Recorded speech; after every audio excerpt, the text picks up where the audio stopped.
नमस्कार मित्रों, स्वागत है आपका ज्ञान गंगा आयुर्वेदा क्लासेस में। आज का विषय है हिप जॉइंट। तो हिप जॉइंट को आइए शुरू करते हैं। हिप जॉइंट किस टाइप का जॉइंट है देखते हैं कि उसका टाइप के बारे में बात करेंगे। तो टाइप में देख रहे होंगे कि एक तरह से ball and socket variety of synovial joint है। तो हम लोग साइनोवियल जॉइंट के ही टाइप पढ़ रहे हैं, साइनोवियल जॉइंट के बॉल एंड सॉकेट वैरायटी के बारे में देख रहे हैं। तो हम लोगों ने अपर लिम्ब में बॉल एंड सॉकेट वैरायटी की टाइप की जॉइंट कौन सी देखी थी, उसमें हम लोगों ने शोल्डर जॉइंट देखी थी। अब लोअर लिम्ब में हम लोग जो हिप जॉइंट भी बॉल एंड सॉकेट वैरायटी की साइनोवियल जॉइंट है। तो दूसरा पॉइंट हम लोग जब भी देखते हैं कि हिप जॉइंट, तो हिप जॉइंट एक्चुअली अगर प्रश्न पूछा जाता है कि largest joint of the body, तो कहीं ना कहीं दिमाग में हिप की तरफ ध्यान जाता है, क्योंकि हिप में जॉइंट में जो बोन है वो बहुत ही, जो बोन वैसे जो हिप बोन है या फिर फीमर है, उसको देखकर हमें लगता है कि कहीं ना कहीं ये लार्जेस्ट जॉइंट है। बट इसका जो लार्जेस्ट की बात जब भी करते हैं तो उसके आर्टिकुलर सर्फेसेस के बेसिस पे कहते हैं कि जिसका आर्टिकुलर सर्फेसेस ज़्यादा होगा वो लार्जेस्ट होगा। तो यहाँ पर देखेंगे आर्टिकुलर सर्फेस तो सिर्फ एस्टाबुलम और हेड ऑफ फीमर है, तो उसके बेसिस पे देखा जाए तो ऐसा नहीं कि ये largest joint of the body है। ये largest joint of the body जो है आपका नी जॉइंट है। नी जॉइंट को हम लोग इसके बाद पढ़ेंगे। तो ध्यान रहे कि largest and most complex joint of the body is knee joint, not hip joint. तो आइए बात करते हैं कि इसके आर्टिकुलर सर्फेसेस के बारे में। आर्टिकुलर सर्फेसेस के बारे में देखेंगे तो यहाँ पर दो आर्टिकुलर सर्फेस है, जिस तरह से यहाँ पर हिप जॉइंट का फॉर्मेशन हो रहा है। तो एक देखेंगे हेड ऑफ फीमर है। हेड ऑफ फीमर क्या कर रहा है, आर्टिकुलेट विद द एस्टाबुलम। तो ये कह रहा है articulate with the acetabulum of hip bone to form hip joint. तो यहाँ पर हिप जॉइंट का फॉर्मेशन होता है। सेकेंड पॉइंट देख रहे होंगे इसी में कि it forms the more than half of a sphere. Means जो ये हेड ऑफ फीमर होता है कि किसी भी स्फीयर का मोर देन हाफ पार्ट बनाता है। ये जो राउंडेड स्ट्रक्चर है more than half of a sphere को रिप्रेजेंट कर रहा है। And is covered with hyaline cartilage except at fovea capitis. तो ये जो फोबिया वाला पार्ट होता है इस पे छोड़कर बाकी सब जगह पे इस पे क्या होता है, हाइलाइन कार्टिलेज की कवरिंग होती है। इसके दूसरे पार्ट पे जाएंगे, एस्टाबुलम पॉइंट एस्टाबुलम पे जाएंगे, मीन्स आर्टिकुलर सरफेस पे एस्टाबुलम। तो क्या कर रहा है, it presents a horse shoe shaped lunate articular surface. तो यहाँ देखेंगे horse shoe shape lunate articular surface, an acetabular notch and a acetabular fossa. तो हम लोग देख रहे हैं कि यहाँ पर जो एस्टाबुलम आर्टिकुलर सरफेस है उसमें तीन पार्ट हैं। तो पहला पॉइंट कह रहा है कि harsh shoe shaped articular surface. तो harsh shoe shape articular surface, तो ये आपका that is called articular surface, and ये पूरा हो जाएगा। ये हार्श शू शेप्ड लूनेट जो आर्टिकुलर सरफेस है ये आपका ये पार्ट हो जाएगा, ये आपका लूनेट वाला पार्ट हो जाएगा। और ये कह रहा है कि एक एस्टाबुलर नॉच है, तो ये एस्टाबुलर नॉच है, ये कहलाएगा एस्टाबुलर नॉच। उसके बाद क्या कह रहा है कि एन एस्टाबुलर फोसा। तो एन एस्टाबुलर, यहाँ पर तीन स्ट्रक्चर देखते हैं एस्टाबुलम में। तो पहला पॉइंट कह रहा है कि harsh shoe shaped lunate articular surface होता है। तो ये है एक्चुअली जो harsh shoe shaped lunate articular surface, ये पार्ट है, ये पार्ट है, ठीक है ना। Harsh shoe shaped lunate articular surface ये पार्ट है। उसके बाद दूसरा पॉइंट करा है एन एस्टाबुलर नॉच। तो ये एस्टाबुलर नॉच होगा। और जो बचा हुआ भी सेंट्रल पार्ट में है ये पार्ट, ये सेंट्रल पार्ट जो बीच में है, सबसे बीचों बीच है, उसको बोलते हैं एन एस्टाबुलर फोसा।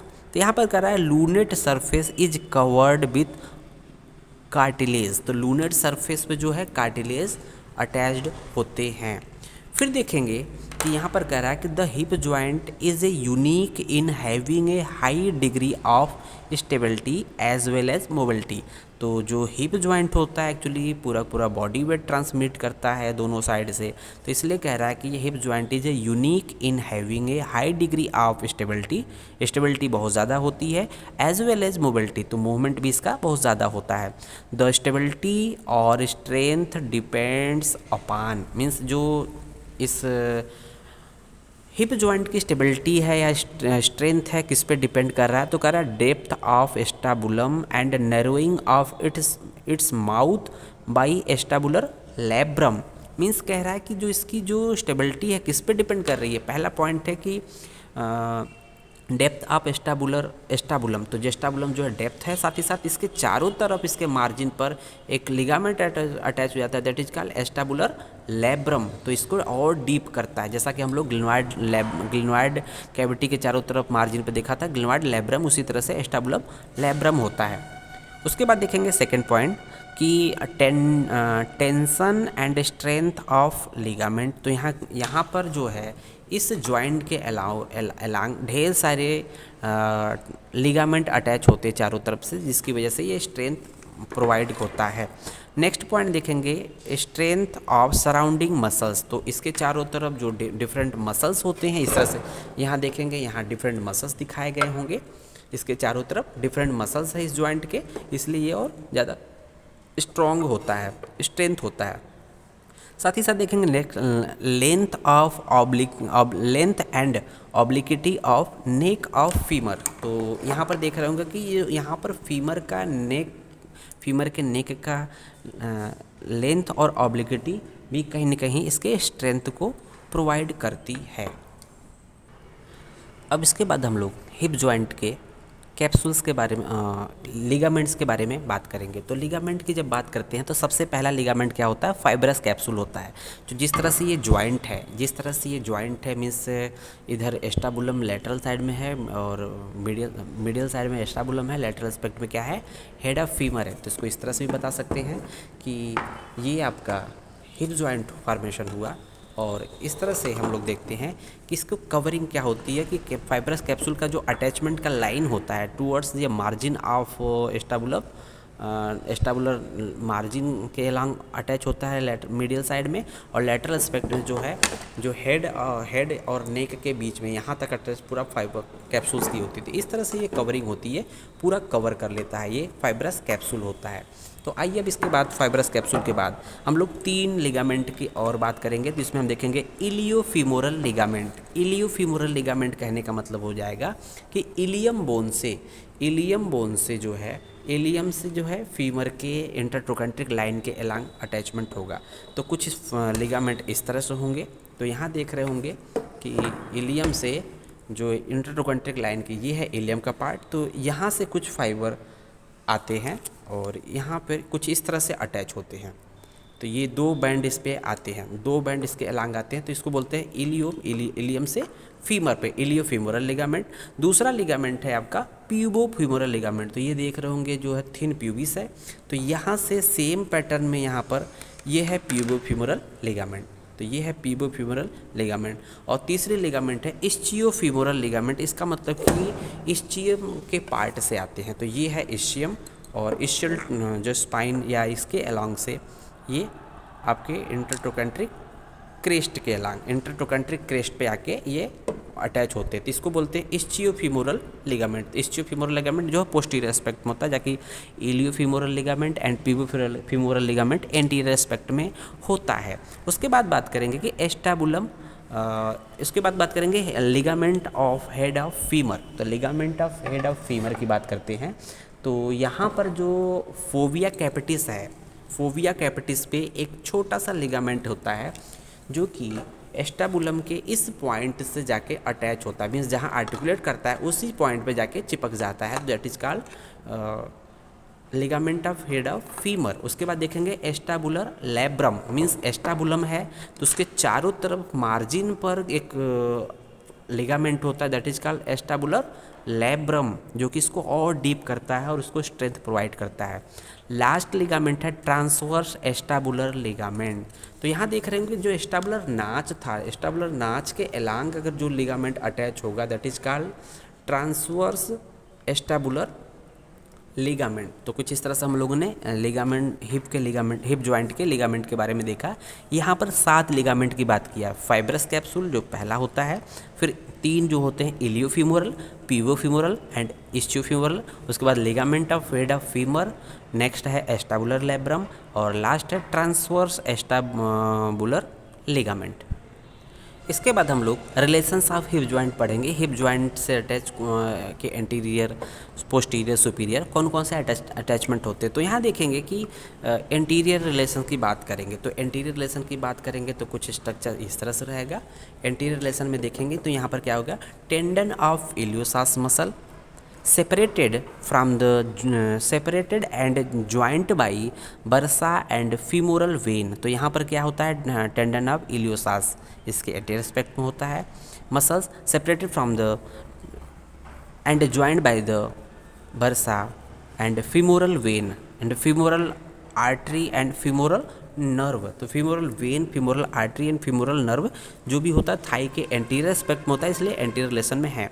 पोस्टीरियर रिलेशन में देखेंगे तो यहाँ पर क्या होगा कि यहाँ पर the joint from below upward means नीचे से ऊपर की तरफ जब जाएंगे, below upward it is related two means नीचे से ऊपर की तरफ जाएंगे तो टेंडन ऑफ ऑब्टूरेटर एक्सटर्नस। तो टेंडन ऑफ ऑब्टूरेटर एक्सटर्नस या यहाँ से एंटीरियर एस्पेक्ट में होते हैं। फिर देखेंगे कि externus covered by quadratus femoris, quadratus femoris muscle होती है पोस्टीरियर एस्पेक्ट में।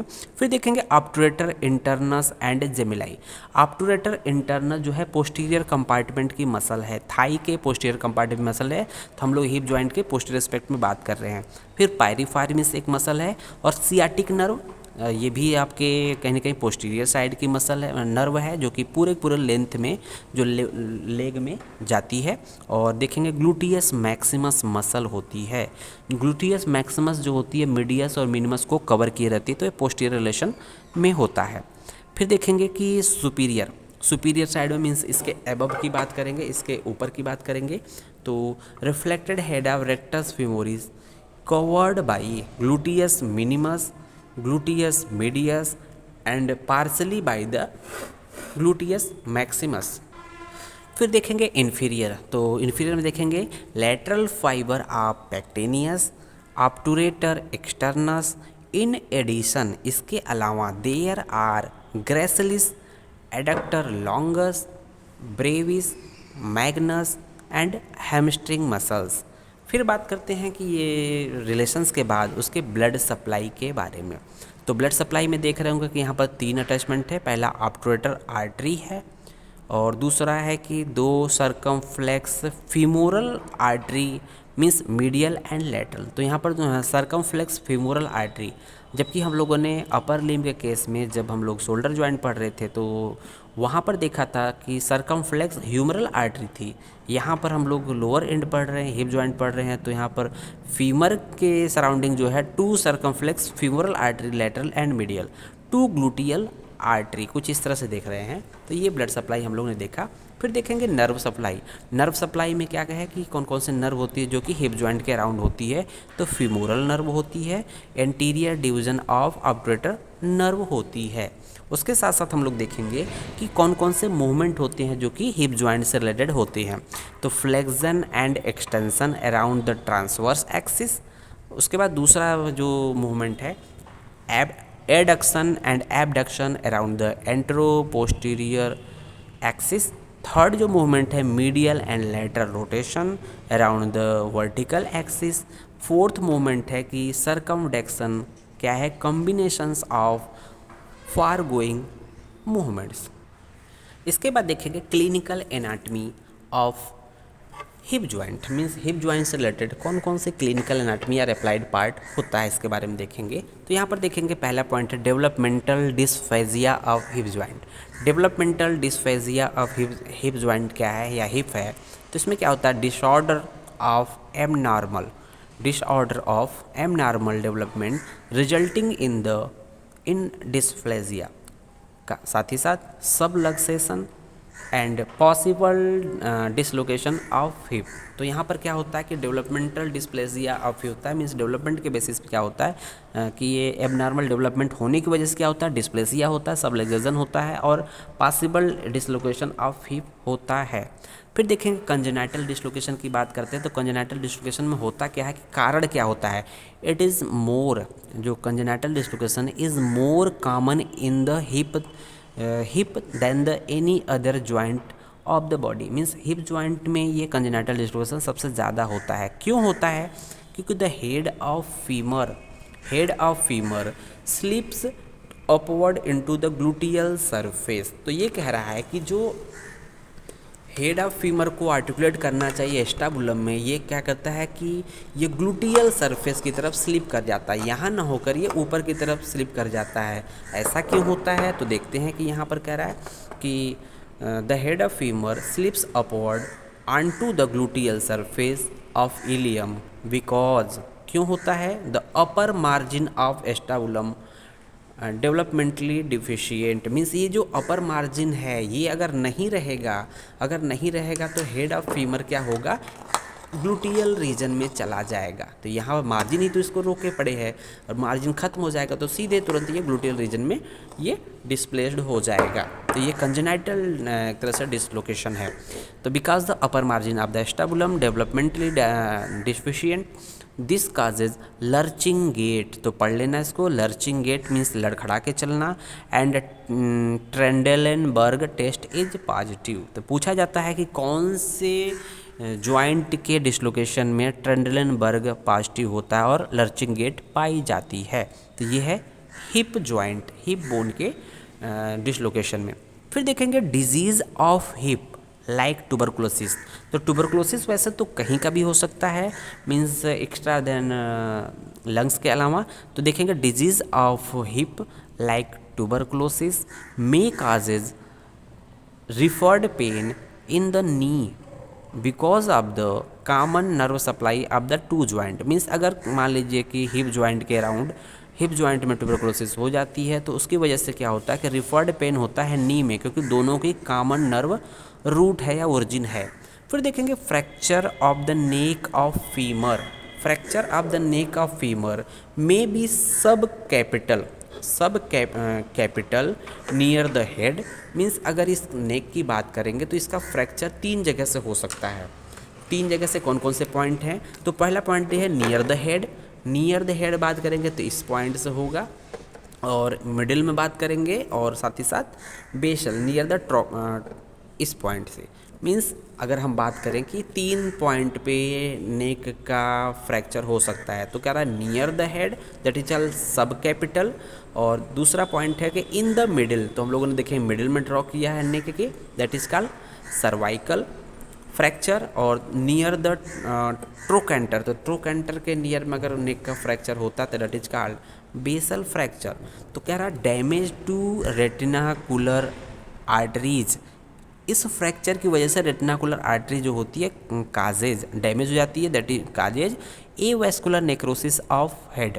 तो यहाँ पर ए वैस्कुलर नेक्रोसिस ऑफ हेड हो जाता है। मीन्स जैसे ही यहाँ पर ब्रेक डाउन होगा, यहाँ पर जो ब्लड वेसल्स जो पास होती हैं हेड में वो क्या होता है वहाँ ब्लॉक हो जाएंगी, तो यहाँ पर ए वैस्कुलर नेक्रोसिस ऑफ हेड शुरू हो जाता है। सच डैमेज इज मैक्सिमम इन सब कैपिटल फ्रैक्चर। मीन्स जो कि टूवर्ड्स द हेड की तरफ जो फ्रैक्चर हो रहा है नेक में, अगर यहाँ पर फ्रैक्चर हो जाएगा तो ये सबसे ज़्यादा डैमेज ए वैस्कुलर नेक्रोसिस इसी रीजन के अलॉन्ग होता है।